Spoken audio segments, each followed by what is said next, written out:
Bismillah, wassalatu wassalamu ala rasulillah. Rabbi shrah li sadri wa yassir li amri wahlul uqdatan min lisani yafqahu qawli. Rabbi yassir wa la tuassir wa tammim bil khair. We started lesson number 19 and we discussed about bab fa'ala, which is the derived form number 2 and the main form number 3. So first one is fa'ala and the second one is fa'ala. And in this lesson, we will discuss about some of the main points and then inshallah, we will start the text. In lesson number 17, in one of the previous lessons, we learned about Lamul Ibtida. And what is Lamul Ibtida? Basically, it has a fatha on it and it comes on Mubtada. So we know that it comes with the nominal sentence and we know that nominal sentence has Mubtada and Khabar. So Lam al-Ibtada comes with Mubtada. That's why it is called Ibtada, to begin something. So it comes with Mubtada. And why it is used? It is used for the sake of emphasis. And the example from the Quran, Wala dhikrullahi akbar. So now we can see over here that this lam here is used for and indeed. So the meaning of indeed we get from this lam. And indeed, the remembrance of Allah is the greatest. Now we should also know that this lam is ghayru amil. It does not have any impact on the ending of the noun. So dhikrullahi akbar, if we don't have this lam al-ibtada, it will be dhikrullahi akbar. And even when we add lam al-ibtada, it is still the same. Wala dhikrullahi afdal. The ending, I mean, is the same. However, the meaning has changed and it has become more emphatic. It gives the meaning of indeed. Similarly, you say La baytuka ajmalu. Indeed, your house is more beautiful. So baytuka ajmalu is fine. If you want to say your house is beautiful, you will simply say baytuka ajmalu. But if you want to make it more emphatic, then you will say La baytuka ajmalu. Indeed, your house is more beautiful. Now, if we want to use inna, also in this sentence, the lam has to be pushed to the khabar. So initially we have seen that it comes with mubtada, as we have discussed earlier. However, if we want to use inna in the beginning of a sentence, then what happens? The lam has to move from mubtada to khabar. Why is that? Because two particles of emphasis cannot come together in one place. So we cannot use inna and, for example, inna la dhikrullahi akbar is not possible because inna is used for emphasis and la is also used for emphasis. So what happens now when we bring inna, and of course it's for double emphasis now, so it becomes like doubly emphatic sentence. So what happens? The lam moves from mubtada to khabar. So it travels from mubtada to khabar. So the sentence becomes inna baytaka. As we know that ismu inna is always mansub. So baytu has changed into bayta. Inna baytaka la ajmalu. So here we have this one, which is basically used for emphasis. And from la baytuka, it has moved from baytuka to ajmalu. And why has it moved? Because of inna, as we can see over here. Surely your house is indeed more beautiful. So now we have here, we have surely, which is used for emphasis, and we have indeed, which is also used for emphasis. So inna gives the meaning of surely and la gives the meaning of indeed. After its removal from its original position, lam is no longer called lam al-ibtida. Of course, now we cannot call it lam al-ibtida because its position has been changed and it has moved from mubtada to khabar. That's why it is called al-lam al-muzahlaqatu, the displaced lam. Basically, azhalaqa yuzhiliku izhal azhalaka, yeah. So that basically means to slip, to move. And muzahlaqatu, because lam is, of course, we know that the letters are feminine. So that's why here it is al-muzahlaqatu, the displaced lam, that means it has moved from mubtada to khabar. So what's the name? It is called al-lamu al-muzahlaqatu. So the name has changed from lam al-ibtada to lam al-muzahlaqatu. Then the lam that has been displaced, or the lam that has been moved from one place to the other place. All right. Now we have some more examples from the Quran. For example, we have Innal insana lafi khusr. So as we can see over here, we have inna and then we have the combination of la. And there are many examples of this, like pattern in the Quran. For example, Innal abrara lafi na'im, Innal fujjara lafi jahim, Innal insana li rabbihi lakanud, wa innahu ala dhalika lashahid. So there are like many examples of this pattern where we have the combination of inna and we have the combination of lam ul muzahlaqa. Then we have another example from the Quran, inna shirka la dhulmun azimun. Indeed, associating partners with Allah is the worst wrongdoing. Now let's analyze this verse of the Quran in order to appreciate the beauty of the language of the Quran, and in order to be able to see that learning the Arabic language will not only help us to understand the Quran, but also it will help us to correct our aqidah as well. So we have here, Inna shirka la dhulman azimun. So of course this is the verse of the Quran. So it is, number one, it is the word of Allah subhanahu wa ta'ala, right? Number one. Number two, it is in the Quran. And we know that the most powerful, or the noblest of the books on the face of the earth is Quran. So it is said by Allah subhanahu wa ta'ala, it is in the Quran. So this is emphasis number one. This is number two. Then we say it is a nominal sentence, which is more emphatic than a verbal sentence. Why nominal sentence is more emphatic? Because the meaning of the noun does not change. For example, we say Muhammadun Rasulullah. So Muhammadun is marfu', the ending will change, but the meaning of Muhammad will not change. Ashhadu anna Muhammadan abduhu wa rasuluhu. Muhammadan, the ending has changed, but the meaning did not change. And similarly, we say Allahumma salli ala Muhammadin sallallahu alayhi wa sallam. Again, the meaning of Muhammad sallallahu alayhi wa sallam, the word, the meaning does not change. So that's why we say that the nominal sentence is more emphatic, whereas the verb changes. For example, dhahaba, he went, but when we bring it into the present, it becomes yadhabu, he goes. And when we say lam yadhab, he didn't go, lan yadhaba, he will not go. So the verb, not only the ending of the verb changes, but also the meaning of the verb changes as well. Whereas the noun, the ending changes, but the meaning does not change. That's why the grammarians say that the nominal sentence is more emphatic than the verbal sentence. Then we have a regular sentence will be ashirku dhulmun. Regular sentence will be mubtada and khabar. Associating partners with Allah subhanahu wa ta'ala is something which is wrong, or it's wrongdoing. If there is more emphasis, what happens? Inna shirka dhulmun. So of course when we say inna, then what happens? Then the ismu inna becomes mansub, and then we have khabar. And then we have Inna shirka la dhulman. Indeed, shirk is darkness, right? And now we have inna and la, the combination of inna and la. But there is something more that is added to it, which is the adjective of dhulman. And what is the adjective that is used over here? Azimun. So if you look at the beauty of the verse of the Quran now, Inna shirka la dhulman azimun. So indeed, associating partners with Allah is the worst wrongdoing.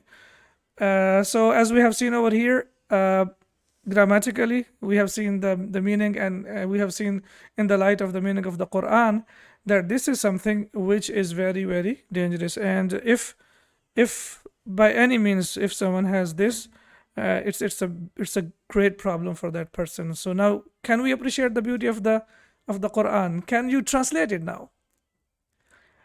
I mean, now it's you will only be able to appreciate it if you know if you know the language, if you know the meaning. If not, then I'm not sure that we will be able to appreciate the beauty of the language. And similarly, if we are reading the translation, we will just read the translation and we will move on. But when we know in detail that what it means, it will definitely have a bigger impact on our lives, right? Yes.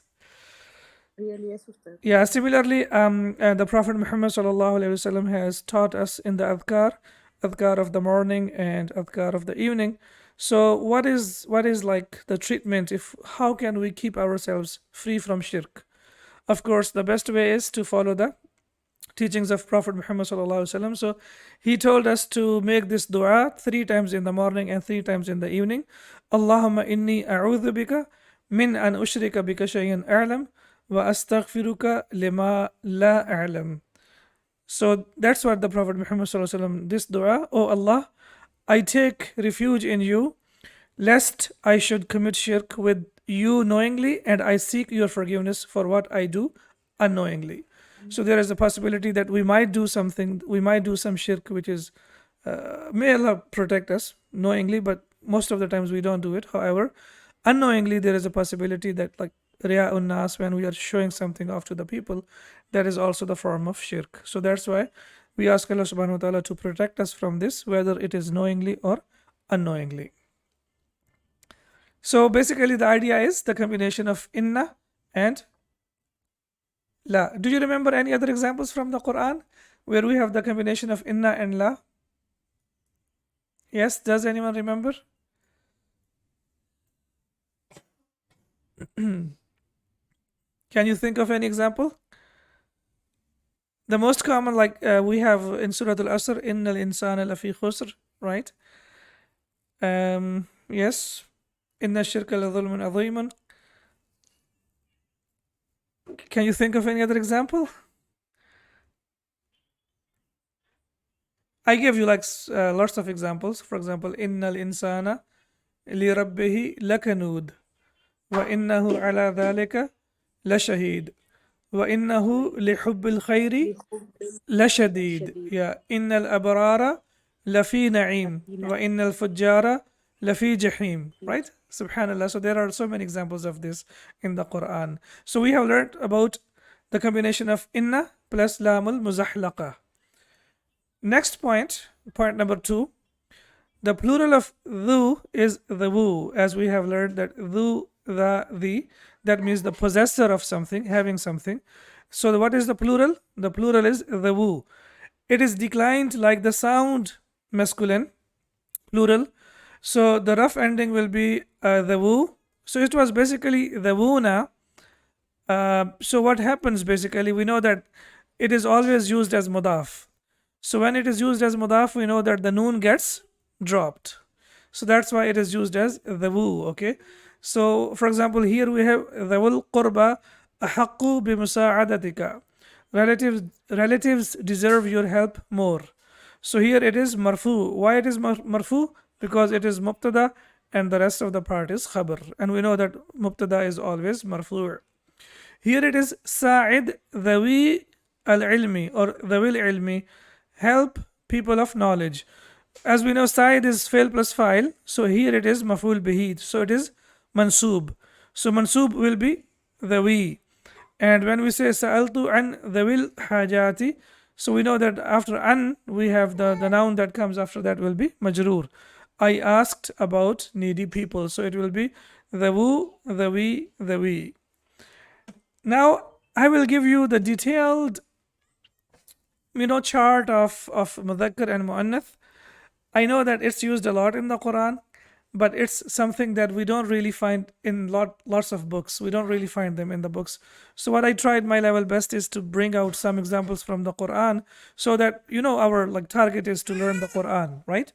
So even if we spend a little bit more time on that, that should be fine, because it will help us to understand the Quran. And as I said, we find it a lot in the Quran, but we find the details in very few books.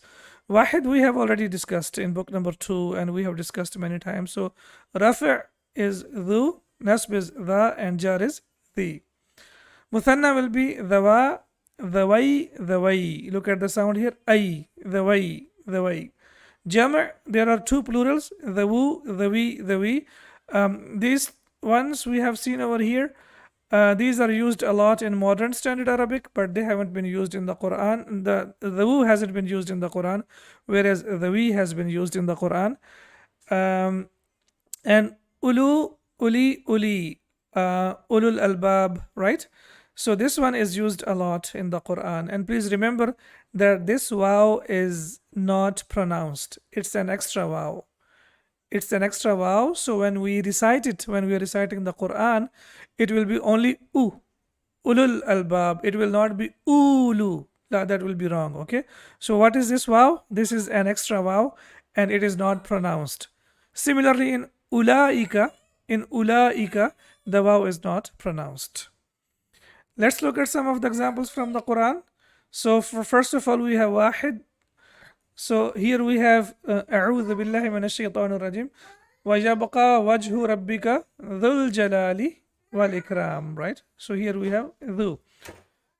Okay, we know, we have already learned that ذو is always used as mudaf. So the noun that comes after that will be mudaf ilayh, right? However, it has double i'rab. Number one, it is used as mudaf. And number two, if there is a noun before it, then it becomes the sifa of the noun. So it will be sifa. So wajhu is mawsuf and dhu is sifa. So that's why it is marfu. Why it is marfu? Because wa yabqa, as we know that yabqa is the verb and wajhu is fa'il and it is mudaf and rabbika is mudaf ilayh, and the sifa of wajhu is dhul jalali wal ikram, as we can see over here. So this is marfu. قالوا يا ذا القرنين إن يأجوج ومأجوج مفسدون في الأرض. They said, O Dhul Qarnayn, Gog and Magog are spreading corruption in the land. Now, why here it is mansub Dhul Qarnayn? Yes, please. Can anyone figure out? Because after ya, we know that if after ya, if we have mudaf ilayh, then the mudaf will always be mansub. It will always be mansub. For example, ya rabbal alameen, ya rabbal alameen. Similarly, we have ya dhal qarnayn. So this is as we can see over here, al qarnayn is majroor, whereas dha is mansub, as we can see over here. In nasb it will be dha, and basically it is ya like this. But as we have discussed many times, that in the Quran we sometimes have this long fatha, or we can say standing fatha, which equals alif, which equals, as we can see over here. And then we have tabarak asmu rabbika dhil jalali wal ikram, and now we can see over here that we have the, and why it is the? Because it is used for rabbi. What is the i'rab of rabbi? It is majroor, and that's why it is mawsuf, and the sifa that is used for it is also majroor. So we have these three examples from the Quran for singular. Now we move on to muthanna, which is the dual. For muthanna, we have the example of dawa, and we have the example of, okay, I will ask you what is this, whether it is mansub or majroor. Yahkumu bihi dawa adlim minkum, as judged by two just men among you. So as we can see, dawa adlin means two just men. Okay, here it is marfu. Why it is marfu? Because yahkumu is the verb and this is the doer, this is the fa'il, and we know that fa'il is always marfu. It is always marfu. Okay, wa ashhedu dhawai adlim minkum. Okay, now dhawai, is it mansub or majroor? Mansub, Ustad. Mansub. Washidu. Ahsanti. Yes. Why? Because wa ashhedu is basically fi'l al-amr. Yeah, fi'l al-amr. And this is from number 4. Ashhada yushhidu ishhadan. To bring someone as a witness. Yeah. We say shahida yashhadu, to give witness. As you say, ashhadu an la ilaha illa ant. But when you say ashhedu or ashhada yushhidu, that means to make someone witness. Yeah, so it is wa ashhedu dhawai adli minkum, and bring to witness two just men, as we can see here, and bring to witness two just men. So here we can see it is mansoob. Excellent. So here it is marfu and here it is mansoob. And I did not come across any example which is majroor in the Quran. However, if you come across, please note it down. Then we have the plural. We have the woo, the we, the we. The woo is not used in the Quran. However, the we has been used. Okay, وَآتَ الْمَالَ عَلَى حُبِّهِ ذَوِي الْقُرْبَى. Okay, now again I have a question. Here, the we, is it mansoob or majroor? Quickly, quickly. This is Majroor Ustad Ala because of Ala Ustad. It's a At little bit confusing, yeah.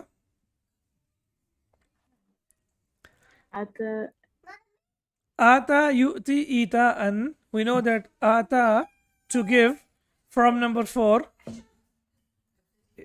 yahtaju ala maf'ulain. It requires two objects. So object number 1 is al-mal, and object number 1 is mal, and object number 2 is what? Dhawil qurba. Did you get the idea? Because when we use ata, it requires how many objects? Two. So to give what? Mal, wealth, to who? Dhawil qurba, wal yatama, wal misakina, wabn as-sabil. Yeah. So all of them are mansoob. So it is used as mansoob over here. And gives wealth in spite of love for it to relatives. Okay, then we have here كتاب أنزلناه إليك مبارك ليدبروا آياته وليتذكر أولو الألباب. Here, how is it used? It is used as marfu, as we can see over here. Yeah, ulil albab. Here we can see this verse of the Quran again. This verse of the Quran is about the purpose of the revelation of the Quran. Like, why was the Quran revealed? Okay, first of all, Mubarakun. Can you figure out the past tense and the present tense? And can you please tell me if this is Ismul Fa'il or Ismul Maf'ul? Baraka Yubariku, Mubarakatan. Excellent. Ismul Fa'il will be Mubarak, and Ismul Maf'ul will be Mubarak. Yeah. So that's why, as we can see over here, it has the meaning of blessed. Yeah. A blessed book. Which book? A blessed book, as we can see over here. So Kitabun Anzalnahu Ilayka Mubarakun. This is a blessed book which we revealed to you, O Muhammad sallallahu alayhi wasallam. Why? لِيَدَّبَّرُوا آيَاتِهِ, that they might reflect upon its verses. وَلِيَتَذَكَّرَ أُولُو الْأَلْبَابِ, and those of understanding would be reminded. So basically it's used for the reflection and it's used as a reminder. So if we are not able to understand the meaning, if we don't know when the Shaykh is reciting, like what he's reciting, and we are just following him in the prayer, how would we be able to do tadabbur, and how will be able to do tadakkur? How are we able to do the like the reflection and the reminder? So that's why it's very, very important that we must learn the book of the book of Allah subhanahu wa ta'ala. It's not something that is optional. It is something that is mandatory. It's something that is compulsory. It's not optional. Fattaqullaha ya ulil albab. So fear Allah subhanahu wa ta'ala, O people of understanding. Here, is it mansoob or majroor?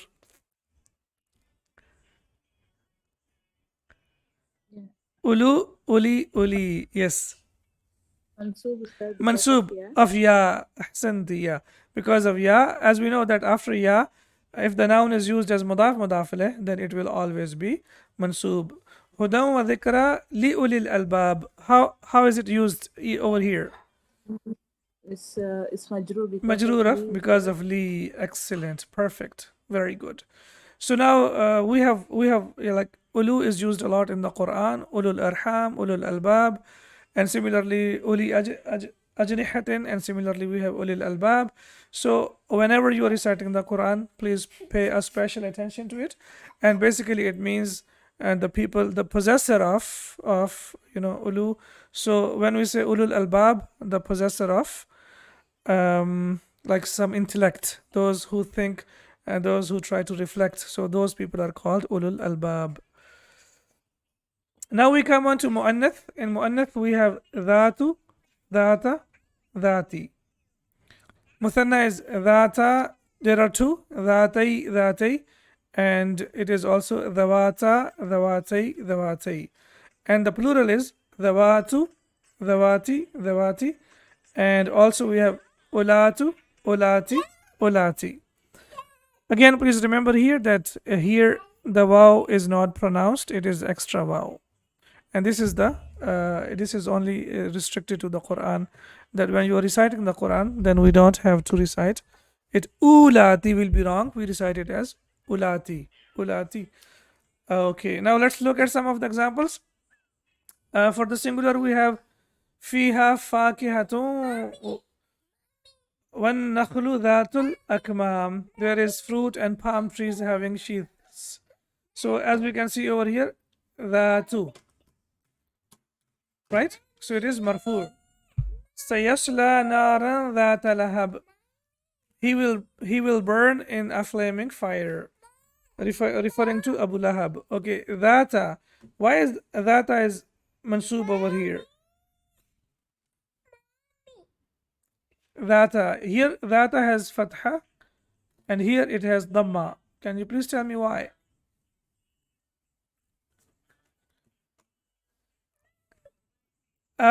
If you remember, I told you in the beginning of the lesson that these words are used as mudaf and the noun that comes after that is mudaf ilayh. However, if there is a noun before that, then they are used as a sifa of that noun. Fakihatun, is it marfu or mansub or majroor? It is marfu. مرفوع. So similarly, dhatu is also marfu. Sayasla naran dhata lahabin. So naran, is it mansub or majroor? It is mansub. And similarly, nar is masculine or feminine? It's feminine. Feminine. So that's why the sifa that is used for the nar is also feminine.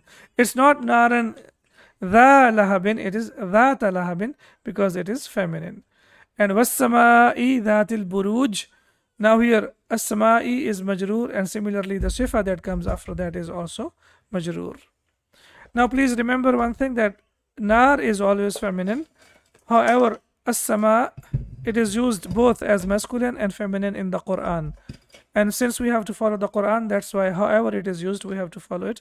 For example, here as-sama is feminine, as we can see here, because the sifa that has been used for the Quran for as-sama is feminine, right? And we know that masuf and sifa are equal in gender. Similarly, we have as-sama'u munfatirun bih kana wa'duhu maf'ula. Munfatirun.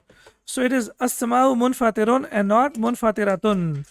So that means it is used both in the Quran, it is used as masculine and feminine. So we have to follow the same pattern that we see in the Quran. However, here it is used as feminine. In Muthanna, we have dhata, dhatai, dhati. They are not used in the Quran. However, dhawata and dhawatai are used in the Quran. Dhawata afnan, having spreading branches. It's basically refers to the verse that is before it. وَلِمَنْ خَافَ مَقَامَ رَبِّهِ جَنَّتَانِ فَبِأَيِّ آلَاءِ رَبِّكُمَا تُكَذِّبَانِ ذَوَاتَا أَفْنَانِ. So basically it is used for jannatan because there are two jannahs. So that's why it is ذَوَاتَا أَفْنَانِ. And then we have وَبَدَّلْنَاهُمْ بِجَنَّتَيْهِمْ جَنَّتَيْنِ ذَوَاتَيْ أُكُلٍ خَمْطٍ. Okay, jannataini. Jannataini is two. And similarly, we have the sifa that is used for jannataini. It is also dhawatai, that means two as well. Bijannatayhim. It was basically jannataini, right? It was jannataini, similar to this. However, the noon has been dropped. Why the noon has been dropped of jannataini? Because after that we have mudaf ilayh. him. We know that the attached pronouns are always used as mudaf ilayh. So whenever we use dual or the plural in mudaf ilayh, then the noon gets dropped. We have done a complete lesson on that. وَبَدَّلْنَاهُمْ بَدَّلَ يُبَدِّلُ تَبْدِيلًا. We know this is from number 2. بِجَنَّتَيْهِمْ, of their two fields or gardens. With what? Jannataini, with two gardens of ukulin khamtin, bitter fruit. So here it is used as. Okay, what do you think here? It is used as mansoob or majroor?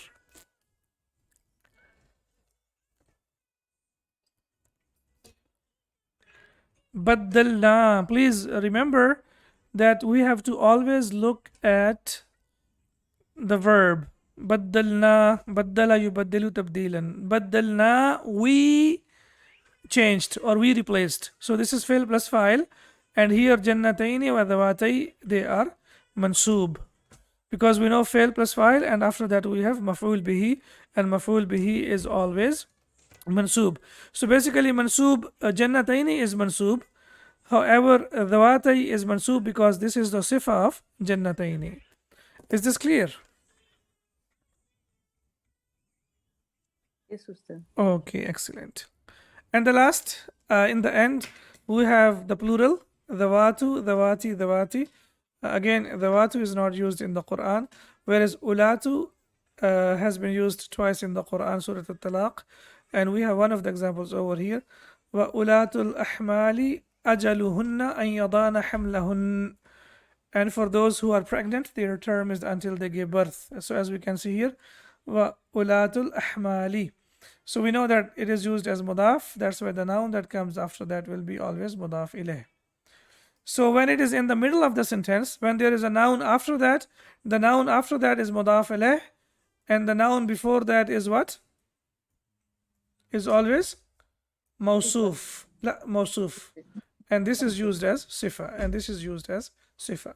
So the noun comes before it is mawsuf, and the noun that comes after is mudaf ilayh, and in the middle it is used as sifa, it is used as adjective if there is a noun before it. If not, then it will be used as a mudaf ilayh. Any questions? No, Ustad. I know, like it's like could be lots of information, but then again, as I said, our target is to understand the Quran, and especially as we mentioned in the beginning, that we whenever we are reciting the Quran, these details they occur a lot in the Quran, but we normally don't find lots of details of them in most of the books. So that's why it is important that we go through and try to discuss each and everything, so that when we are analyzing the text of the Quran, we do not have any difficulties. I thought we would be able to start the lesson today, but I think it's already 34 minutes. So what do you think? Shall we start the lesson, or is this okay for today? Yeah, we'll start tomorrow, inshallah. Ustad. Inshallah. Okay, because there is lots of information. I'll send you the, you can, like, I will send you the handouts as well. So from those handouts, you can write them down, you can take pictures, and also if you want to memorize, please just memorize these two. There are only two small, as you can see over here, just two small tables. One is for the mudhakkar and one is for the mu'annath. However, we have lots of examples, so you need to focus on these examples. All right. سبحانك اللهم وبحمدك أشهد أن لا إله إلا أنت أستغفرك وأتوب إليك. السلام عليكم ورحمة الله وبركاته. Wa alaikum assalam wa rahmatullahi wa barakatuh. Ustad. Jazakallah. وإياكم.